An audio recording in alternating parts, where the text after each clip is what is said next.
Shabbat Shalom. I'm Rabbi Robert Barr. I'm Rabbi David Burstein. Shabbat Shalom. And we're delighted that you're joining us for this streaming Shabbat service. This is an opportunity for us to pause, to catch our breath, to think about where we've been and where we're going.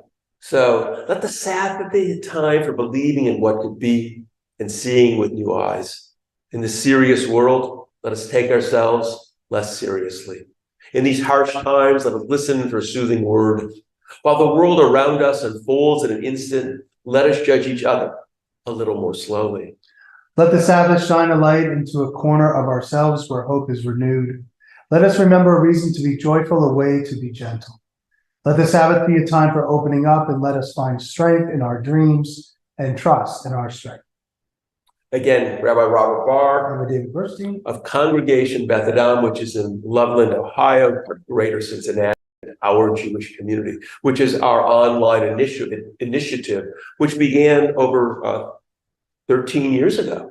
We began this as a way to remain connected with folks who lived out of town, members who grew up here but moved out of town, or students who went off to college, or people who may have encountered us either through visiting Cincinnati, maybe they had come to a bar or bat mitzvah, perhaps they read about the congregation online, perhaps they did a Google search and were looking for a streaming high holiday service. That's pretty much how many people encountered us for the very first time.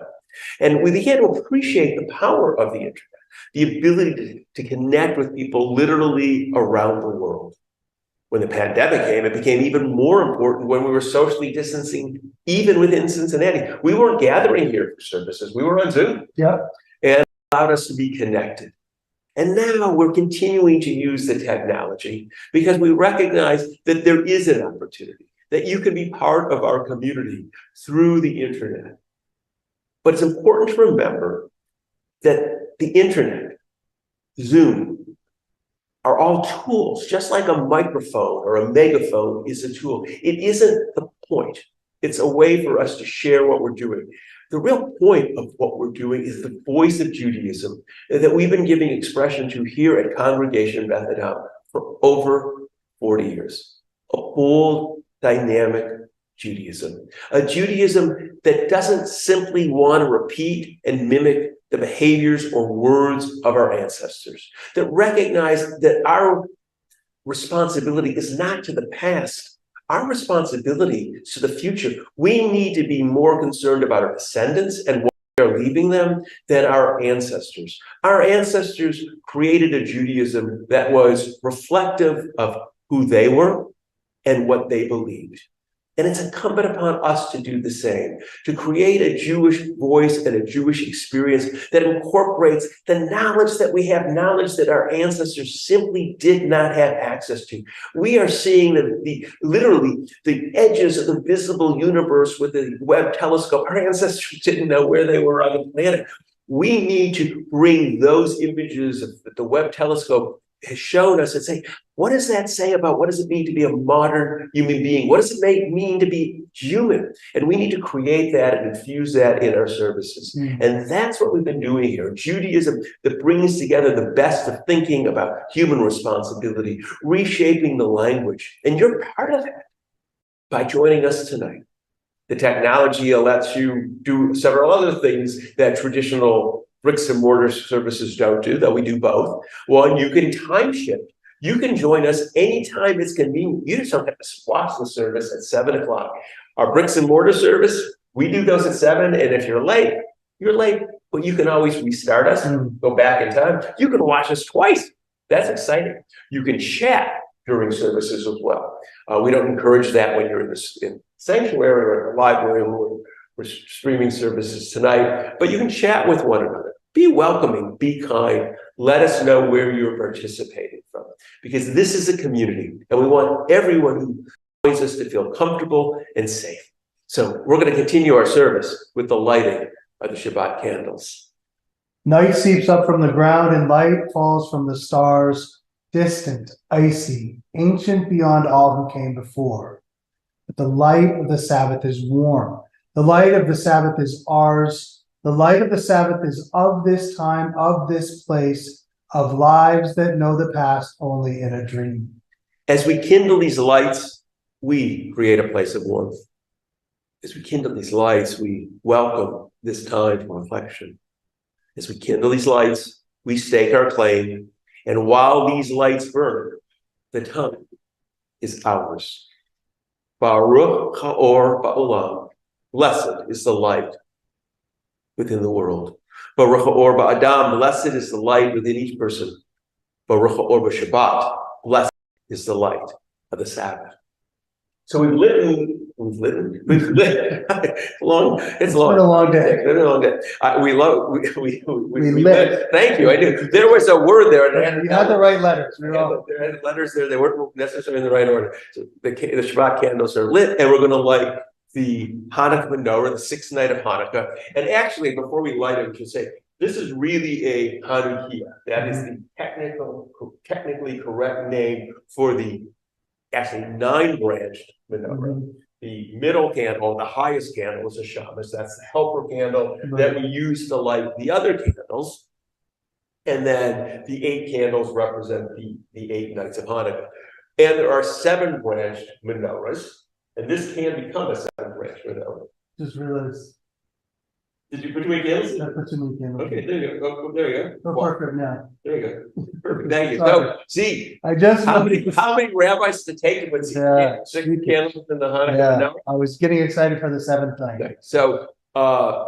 But you could have a 7th-branch menorah. In fact, that was a symbol in ancient Jerusalem. And like you see it outside the Knesset in Israel, like it's the symbol of Israel.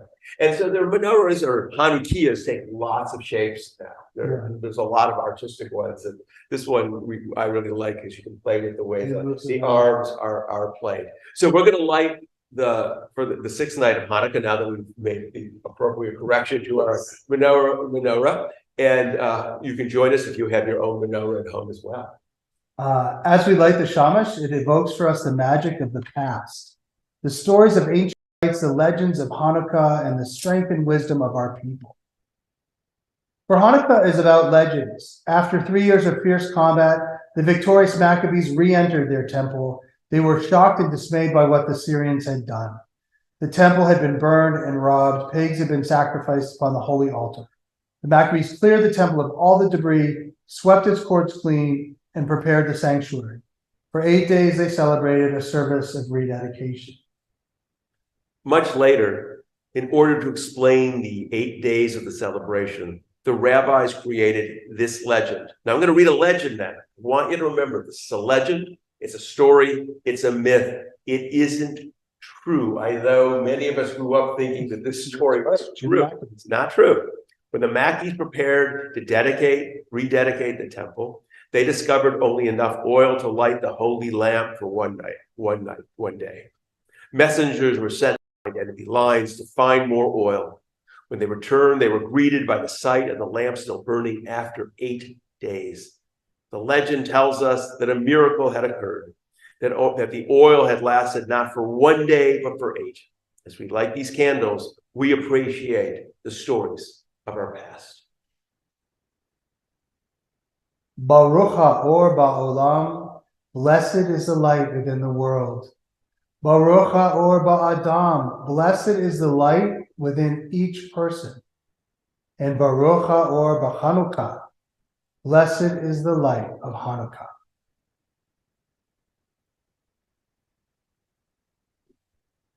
It's dangerous. Yeah. Perfect. Beautiful. One less candle. It's easy. One day, right. That's right. When we get it right, it's easy. It's easier when we get it right. So it's Hanukkah. Yeah. And Hanukkah's a sort of strange holiday, right? It's not really a very important Jewish holiday at all. It really is a really minor Jewish holiday in the Jewish calendar. And this is rabbis of every stripe of Judaism would recognize that. And trying to explore that holiday. Comes in the middle of December, it's cold, it's getting dark. How did you approach it? I know at Beth Adam's religious school, talking about this holiday, which we'll talk about in a few minutes, has become really a bigger holiday. But really, how did you talk about it and explore it with our kids, teasing what its values are and what it means? Well, I think we try to balance with our kids that many of them are interfaith families. So many, I would say a majority of our kids celebrate Christmas and Hanukkah. So we wanted to talk about both of the holidays for the essence of what they are. Hanukkah is not a religious holiday, so we didn't talk about the religious aspects of Christmas, but we talked about the idea of bringing light into darkness. We talked about how sometimes people will put their Hanukkah into the windows so you can see the light coming out. How is that similar? Well, a lot of people have candles, Christmas candles that they put in the windows. Or the Yule celebration, the solstice celebration, the traditional one is they would put candles in trees, which is similar to people lighting their Christmas tree. And so we try to find the connective tissue to those experiences, but also kind of focus on the subject of light into darkness. Our kids all know when the solstice is. They know it's on the 21st. It's the shortest day of the year, but then it kind of opens up it starts to get longer from that moment on. We talked a little bit about rededication, the idea of rededicating the temple. Like at this time of year, we kind of are thinking about how our past year has been according to the secular calendar, and we're kind of ramping up for New Year's resolutions and things like that. Like, what are some things we can dedicate ourselves to in the new year? We don't talk about the Hanukkah story as truth, obviously. We talk about why it was a myth. We talk about it as a military holiday. They put on a really great play where they kind of took their own take on it. And again, we try to avoid the elephant in the room, which is the present part of it, the gift part of it, which is really in reaction to modern Christmas, where we're going to get 8 gifts, 8 nights of gifts, and you get tons of food. I mean, it's interesting. We talked about the food, about the oil, right? So the story is that they burned oil in this candelabra, this Hanukkah. Right. They didn't use candles. They didn't use candles. They used like oil. So we have one in our case. It's an oil Hanukkah. Before I forget, have you ever lit I have never done it with oil. I've never done it. Yeah. It's like my family couldn't trust us with fire that much. I think. But so it was this idea that so now you have foods that you cook in oil, right? Like so. We're just going to milk this oil thing as much as we can. So now we have latkes that potato pancakes or sufganiyot or jelly donuts, and it's just interesting because it's hard, especially in the United States. In Israel, it's not as hard because it's not a big holiday. But like in the United States, it's such in comparison to Christmas, and because we have now so many blended families, it's interesting to see how they balance it. Mm-hmm. Do you have a Hanukkah and a Christmas tree? Do you have a Christmas bush? Do you have a, Chrismukkah? And I try to encourage our kids not to meld the two holidays together because first of all, like Christmas as a religious holiday is much more important than Hanukkah as a religious holiday. And so if you're going to focus on that. Well, it also raises the question is what does the holiday mean to somebody? Right. So, in a blended family, is it that the menorah or the tree, that they're both basically secular symbols of one's ancestry? Right? It's no longer, I believe in the tenets of that religion, but this is how I grew up, and the Christmas tree, it connects me to my family. A friend of mine took me on a tour of his Christmas tree.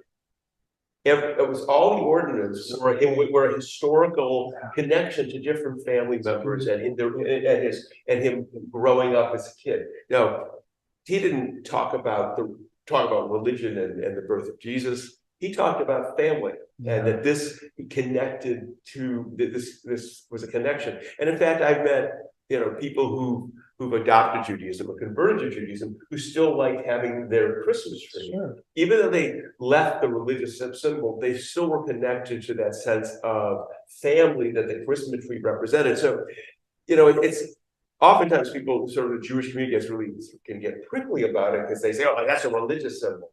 But for so many people, the Christmas tree really isn't it's a familiar. Right. And there were Jews who German Jews who were assimilated. Herzl, the founder of Israel, had a Christmas tree. Yeah. Freud, all those people. Yeah, so in Europe, especially, they were European Jews. They saw it as a secular symbol of being, Austrian or German or whatever as part of the country. It wasn't anything other than that. Right. And I appreciate you mentioning that. Because I spent a lot of time decorating people's Christmas trees growing up. Because I do that now as a side. Yeah, that's what I did. I should probably do that. I have a lot of experience, but I always remember taking that tinsel will travel, but I remember them taking it out of the box and like looking at it and reliving that memory, right? Like I remember when I got this. This is the first Christmas ornament I got, or this is when we went to Hawaii. It's really telling the story, Right. and I think that there's something really beautiful in that. It's a little hard, especially here in the Midwest, where there's not a lot of Jews. Right. And I'm sure in lots of places where there aren't a lot of Jews, like there's a lot of Christmas in your face. Right. But I kind of, for me, at least personally, and with my kids, I didn't turn it into forbidden fruit. I was like, yeah, it's an American holiday. This is what people celebrate. We just celebrate Thanksgiving, which probably has some religious connotation down the road of stuff of sharing food. But like, here's a holiday, and the music's great, and you maybe get some, like the Hanukkah music isn't that good, but we'll here in Cincinnati and some of the places people live, we'll get some snow, and yeah, I mean, like, I watched White Christmas the other night, which I love because it has nothing to do with Christmas. It's all about post-war kind of coming back to the world, and it's just like, I don't know, like there's a sense of warmth to it.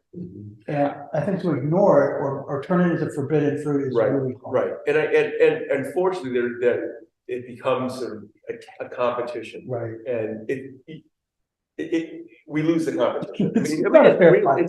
Seriously. I live in a condominium high rise, and they decorate our building, and the first year I'm like, whoa, I have Christmas lights. The worst part for me, I looked at that way. I am so glad I don't have to put them on, and I'm so glad I don't have to put them on. Merry Christmas. And walk into the lobby, there's just been Christmas tree, but there's this little menorah there. There's some folks, obviously, they're Jewish folks in the building, self included, but some of the folks felt like it has to be up there from the moment the Christmas tree is there to the moment the Christmas tree is down, even though Hanukkah maybe not falling in that particular period, or maybe way early, but it's about, we need to be represented. And I think it's this real strange tension that certain people feel, certain Jews feel, certainly at this time of year, that competition. And okay, there's a Christmas tree, we're going to happy holidays thing, honestly, makes me crazy. Like somebody says Merry Christmas to me, like they don't know. Right. If you're not, like, I could be Jewish and celebrate Christmas. I love Christmas, whatever. And I appreciate that people are trying to be more sensitive about language. But this is not like a sword I want to fall on. It's like Happy Holidays and Merry Christmas. There's a lot of other things that are much more important. They're happening in this country with separation of church and state. Like, you shared a story, and if you want to share about our downtowns. Right. So I talked about this in adult education, is that they're now dedicating a menorah, Jewish community, in the atrium of Cincinnati City Hall. Now, in 1988, I was vice president of the Jewish Community Relations Council. I was advocating for and vocal about not putting a menorah in one of our city parks, and the JCRC was very involved in this, and now the JCRC is putting a menorah, and we're blurring those lines in an attempt to, I think, try to say, well, we're really part of the community, rather than adding religious symbols in government spaces. We should be trying to reduce that. I think it would be great. The whole idea of light in darkness, rather than places, government places putting up Christmas trees, though I can understand why some might see them as secular, and that. Why don't we just use the lights and garlands and wrapping the. Well, we have it at the Cincinnati Zoo. So they have an amazing thing called the Festival of Lights. There's Christmas lights and whatever, but it's not religious. It's just lit up, and it's amazing. We used to go with our kids. That was always one of the things we did. One night's Hanukkah, and we would go to the Festival of Lights. It was beautiful, and there is something. This notion of light and dark, bringing light to darkness, is both about, I think, the metaphor of dark times, of evil times, hard times, that we all have a responsibility to make the world better. But there is something too about the notion that it's dark outside, and it's cold, and it's the rhythm of our lives has changed. And then to have candles burning, there's a warmth and a beauty. Yeah. I know you have relatives in Denmark. Yeah. My son studied in Copenhagen, and I remember going there in December, and we walked into this restaurant. It was sort of down below, walk downstairs, and there was candles everywhere. And my wife and I looked at each other and said, couldn't do this in America. No, no, fire We would think fire hazard. Yeah. But we walked in and there was something warm and welcoming and genuine there. It changed the It's like a primal thing. Yeah, it was really very sweet. So you can see when, the ancients, before Judaism came around, those people, when the sun was dying, lighting fires must have been a very powerful experience as their days. And it kept them safe and it kept them warm. I mean, like, it's this idea of gathering together around flame, like, it makes a lot of sense. And I love you sharing that story of Denmark. Like, it's just this idea of, it's something that we can do, and it's not like a magic trick or whatever, but it's something we can do as humans to just cut the darkness a little bit, right? Like, just light that candle. Or like so we don't have a Christmas tree, obviously, with historical, but we have a Hanukkah, right? So we have Hanukkah, we have like 10 of them. Yeah, in my family, my personal family. So we have 10 of them that are lit from the time they're little. Right. Everybody has their own and so like on the 8th night of Hanukkah, so in 2 nights, it's gonna be like bright. Right. Like, it's amazing. And we have friends come over. And they always like to come on the later nights because they get all the candles and they think they're going to get more presents, which they don't. But it's this idea of coming together. And I do think that that's what Christmas represents to a majority of Christians. Is this idea of family coming together, being home by the hearth, putting up stockings by the fireplace. Like, it's a very Norman Rockwell kind of connection. And I think we just have to call it for what it is. And there is a religious aspect to it too. Having grown up in a non-Jewish town, like, I went to a lot of services at church. But even in the churches, they light candles, like at Christmas, Vespers and Mass, they do that. And it's like beautiful. So it's a time of year that can be really pleasant. I know it creates tensions. Yeah. I mean, it can do that. Sometimes in schools it creates tensions, in governments, because the issue of both identity is one piece of it, certainly in schools, and then the issue of separation of church and state is another. I mean, these are very real experiences, and my hope is that we don't trip over them or get confronted by them during the season, so we can actually enjoy the holidays.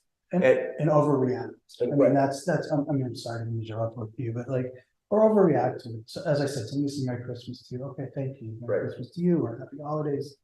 Or if your school, you probably shouldn't have a ton of Christmas stuff, but if they do a Christmas thing, whatever. Like, I'm sorry, I'd like to present Hanukkah or whatever. But when people get, especially with the internet, they get these pitted battles over how horrible people are because they said Merry Christmas, or how horrible a teacher is because they made snowflakes that look like Christmas trees or whatever. Like, let's pick our battles.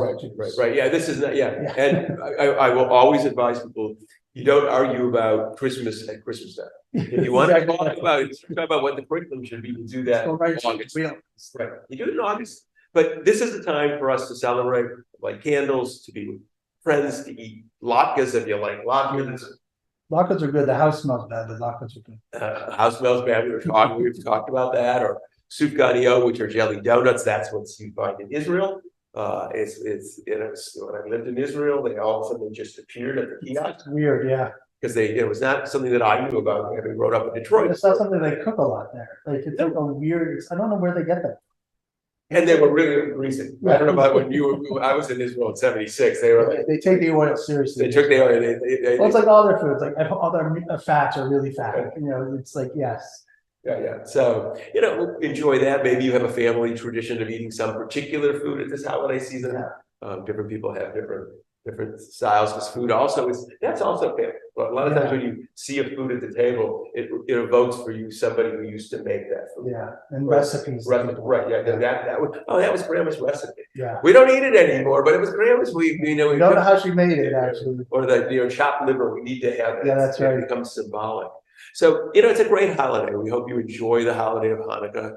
You have a chance to share with your friends and your family. If you're celebrating Christmas, we hope you have a good Christmas as well, and a healthy and a happy New Year. And that we can continue to be together as people near and far, to remain connected. And all of us in our own particular way, working to bring some light into a dark world.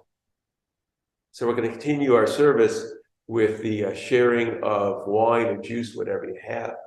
So we lift the cup together. It's a tribute to our past, as a blessing for the future. May the allure of its untold flavors beckon us forever to keep uncovering new branches, new roots that hold us together. Tonight, as we welcome the Sabbath, may we find time to spend in our own quiet company and listen to the calling of our hearts. Ruchim chachayim ba'olam. Blessed is the life within the world. Ruchim chachayim ba'adam. Blessed is the life within each person. And we say, l'chaim, to life. The year is drawing to an end, and oftentimes this is a time we think about donations. So I will do what so many are doing this time of year. If you can make a donation to Congregation Beth Adam, we would greatly appreciate that. It helps to underwrite what we're doing, and it also is an affirmation that you value what we're doing. When we receive a donation for whatever amount from people around the country, around the world, we go, wow, we touched somebody. We recognize that it's hard to know that you're actually reaching people. So yeah, so that's part of it as well. So you can go to bethadam.org, and there you can make a donation. Some I know already have done that, and we appreciate that. So we ask to donate what you're able to do. So please consider that. We're in a bit of a hiatus because of the way the holidays fall out this year. And so we'll have streaming services. But if you want to know what's going on at Beth Adam, what's upcoming, best to go to bethadam.org. That's our website. And there you'll find our calendar. You'll find our schedule of adult education. You can actually go to the education page, and there's an adult education page that lists all the speakers coming, all that we have already scheduled, or topics on which I'm teaching. So we hope you do that and join us for services that are upcoming and services in the year to come. And we close with the words we close with each week. May we know blessings those who are near. May we know blessings those who are far. May the Sabbath bring its goodness to everyone soon, wherever they are. May we know blessings for the day. May we know blessings for the night. May health be for our children and for all people, and all things soon be right. May we know blessings in our comings, and may we know blessings when we depart. May we live each day with peace and wisdom in each heart. Can you heed? Let it be. Shabbat shalom. Shabbat shalom.